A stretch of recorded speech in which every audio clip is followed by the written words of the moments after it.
Good morning. Morning. Yesterday was a catastrophic day for our nation and our military. We're reminded of the words of John 15:13. There is no greater love than lay down one's life for one's friends. Americans' troops were targeted and attacked by ISIS suicide bombers in Kabul. 10 U.S. Marines died in the blast. 2 soldiers lost their lives, and 1 Navy medic was killed, and 18 other service members were seriously injured. It was the deadliest day for our military in more than a decade. Dozens of Afghans were also killed or wounded, including innocent children. To the new 13 Gold Star families, my message to you is this. Your loved ones died as heroes. We will always honor their memories, and we pray that you will know peace. Those who died actually knew there was a threat of an attack, and they carried out their mission anyway. Heroic. The only way to describe their actions and their work each and every day. To the brave troops and stranded Americans in Afghanistan, we pray for you to return home safely. Our enemies have taken advantage of this chaotic nature of a withdrawal. And yesterday, they crossed the red line. Like many of you, I listened closely to what President Biden had to say last night. And I heard the President dodge tough questions about his execution of the withdrawal. I heard him present a false choice between exiting, evacuating, and escalating. I heard him say the mission will continue, but the Taliban-dictated deadline will remain in place. I heard him say leaving Bagram was not much value added, and getting every single person out cannot be guaranteed. I heard him say he can't remember with certitude if his administration gave American names to Taliban terrorists. Never in the history of this nation would we have ever thought that our own government would give the names of Americans to the Taliban. And I heard him say, what America says matters.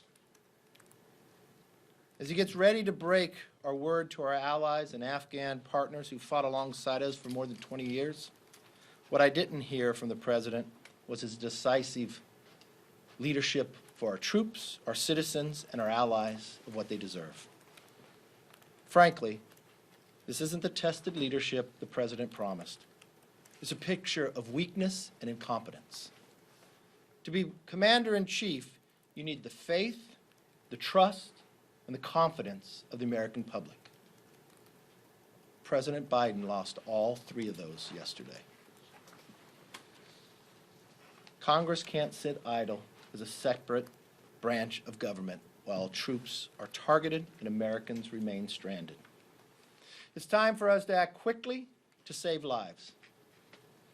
Speaker Pelosi needs to call Congress back in session and do it now. Get a comprehensive classified briefing from the Biden administration and to pass Representative Gallagher's bill to prohibit the President from withdrawing our troops until every single American is out of Afghanistan. This isn't the time for Taliban-dictated deadlines. This isn't the time for doing nothing. This is the time for decisive leadership. It is not difficult to call Congress back. In a Pelosi Congress, you can vote by proxy. And I'll promise you this, having sat through a hearing last week that they would only give us a short time frame, I heard veterans from Republicans and Democrats alike disgusted by the administration and the State Department's actions. We all know overwhelmingly Gallagher's bill will pass. The only thing stopping it is Pelosi from us being back in session. You know, partisan political decisions designed to get you photo ops lead to fatal national security consequences on the battlefield. It was a partisan political decision to act in haste days prior to a tragic anniversary. And our men in uniform died as a result. The only question we have now is, how do we prevent this in the days that follow? How do we learn from the mistakes of the past 7 days so we don't make them over the next 30. I have a simple principle that our brave men and women in uniform all know too well. Leave no one behind. You would not think you would have to explain that to a president of the United States. Let's act now before this tragic situation gets worse. I want to thank the troops, to the families that have lost the loved ones, to those who have served before, and to all the Gold Star families. You will not be forgotten. You did the job you were asked, and you do not deserve the withdrawal of this Biden administration and the lack of action from Nancy Pelosi in your time of need. With that, let's take questions. Leader McCarthy. Yes. Thank you. Good morning. Explain in concrete terms what you would expect from a briefing here. I understand it's hard to brief members on sensitive matters when Congress is out of session, but when you talk about bringing Congress back to have a briefing, A, I have talked to a lot of members who were disappointed in what they heard in the briefing, so to what end, what would that achieve? And number two, what would you want Congress to do? Is there some piece of legislation? Lay out, besides the Gallagher bill, lay out something in concrete terms of calling Congress back. Counting today, you have 5 days before the president lets Taliban dictate that we leave Americans in Afghanistan. 5 days counting today. So what can we do?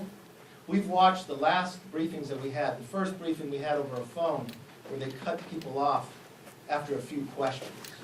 They did it twice because after the first one, we had the State Department do it again, the exact same thing, leaving members in the queue with not being able to get their questions asked. When you know member after member has constituents, friends sitting in Afghanistan trying to get out. We had an in-person one where we were called back into session for a special session. After an hour and a half went, while lines were still lying down the aisle of Republicans and Democrats alike, the Democrats banged the gavel down and said we had to get back to the floor to work on $5 trillion of spending. As they worked the night before, late into the night, not one action was taken about Afghanistan. As they called the president, it wasn't about changing the deadline, it was about twisting arms to vote for almost $5 trillion, to deem it where you don't even debate it. So what would we do? We'd go back and get an update. Why would we get an update? Because what took place yesterday hasn't had that type of loss to our troops in more than a decade. In more than a decade, we have not lost that many troops in a single day. For the last 18 months prior to this administration, not one casualty in Afghanistan. But this president's action has put him in harm's way. We are a co-equal branch of government. We are elected by our constituents. We have a voice and we should use it. We should bring the administration in and have them answer every single question by every single member, which they would not allow us to do between now. And then we should go to the floor and we should allow a vote. Instead of the Democrats voting to deny Gallagher's bill from coming up, it would simply say this. Still to this day, with 5 days to go, no one in the State Department will give us the number of the amount of Americans still in Afghanistan. Why will they not give you that number? Because they've made a decision to leave Americans there, and they don't want you to know what that is. We have a right to know. The American people have a right to know. And then we should pass, as a body, and Gallagher's bill prohibits us from leaving on the 31st. The question should not be dictated by Taliban on the date. The answer should be based upon when Americans are fully and completely out of Afghanistan. That's what we would take up. It's simple, it's straightforward, and I believe if the president says what America says matters, let America speak and let America Do you think you get better information in a briefing now than what you got last week and the other 2 or 3 briefings you expressed disappointment? I've never had such poor briefing at any given time. So why would that be different to call people back? I will tell you, inside that briefing, I had Republicans and Democrats criticizing the State Department. Based upon the information they were given in the past, I had questions by Democrats I heard wanting an answer. They said they would not give it. Why would you quit? Why would you quit with 5 days to go? Why would you quit when Americans are still sitting over there? Why would you quit when you have allies, the UK, France, Germany, who have fought with us in Afghanistan, not because they were attacked, but because America was attacked, who have asked this president to extend the deadline so they can get their citizens out. Why would we turn our backs on them too? Why would the President Biden pick the Taliban over our allies and over Americans? It's very simple. It's not difficult. The only question raised with Speaker Pelosi, she wouldn't even take questions about Afghanistan. In a day, there was a greater death in the last decade. That's appalling. Yes. So some of your colleagues have said that the president's actions in recent days mean that he should be impeached or that he should resign. Do you agree with those calls for impeachment or resignation? Look, I'm extremely frustrated with this president. As I said, if you want to be president of the free world, you have to have the faith, the trust, and the confidence of the American people. President Biden lost that yesterday. There will be a day of reckoning, and we have a constitutional rights.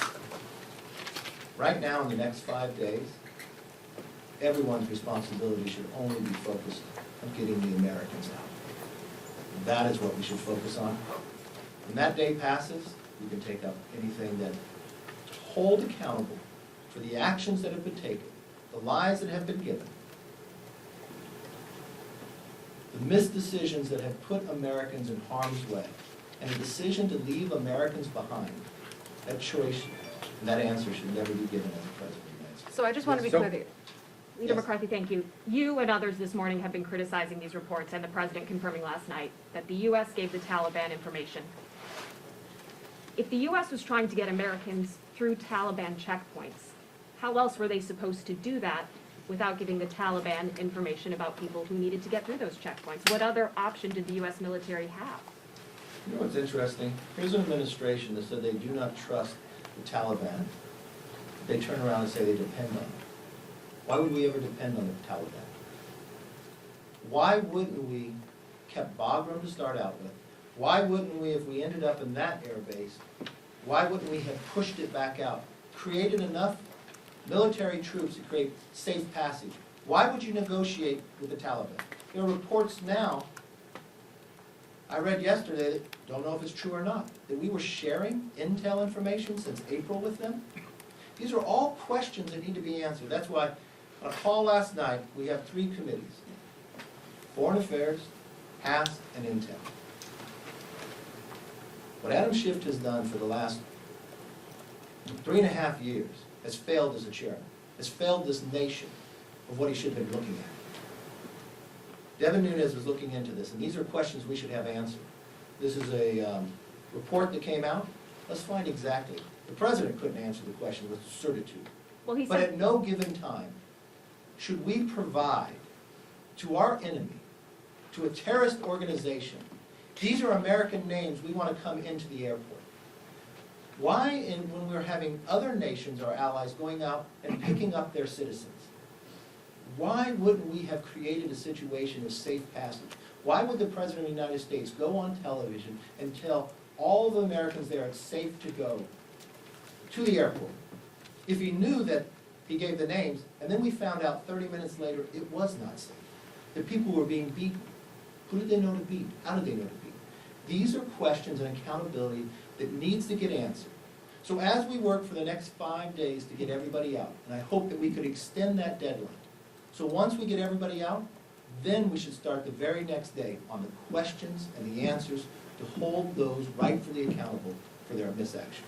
Yes. Mr. Leader, a bill that you'd like to see passed specifically has a line in there about keeping American troops there only if the situation there becomes too dangerous, which would essentially still give the White House the discretion as to whether or not the troops should be there or not. And couldn't you make the argument that the situation there is already too dangerous? So does that bill effectively achieve the goal that you want of keeping troops there beyond No. the 31st deadline? Look, the only way we want troops to be there is to make sure Americans get back safely and that the troops are safe.